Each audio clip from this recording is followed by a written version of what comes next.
এই পেশেন্টটি আমার কাছে এসেছে। আপনারা দেখতে পাচ্ছেন এর চোখের উপরকার পাতার উপর টিউমার।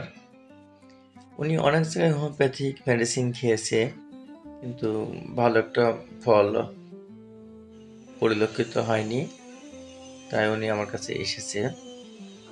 আপনারা দেখতে পাচ্ছেন এটা কোনো ব্যথা নেই, যন্ত্রণা নেই, তবে টিউমারটা বেশ শক্ত।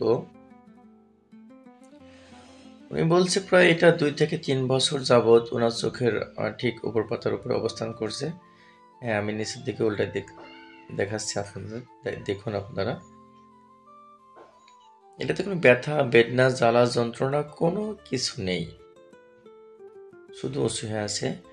আমি তাকে হোমিওপ্যাথিক বেশি না, তাকে আমি একটি মেডিসিন দেবো, ইনশাল্লাহ একটা মেডিসিনের মাধ্যমে কিন্তু ভালো হয়ে যাবে। সেই মেডিসিনটা হচ্ছে জিঙ্কামেড 200। মেডিসিনটা অবশ্যই জার্মানি হতে হবে। সকালে 1 ফোঁটা এবং বিকালে 1 ফোঁটা সেবন করলে আল্লাহর রহমতে ইনশাল্লাহ ভালো হয়ে যাবে এটা।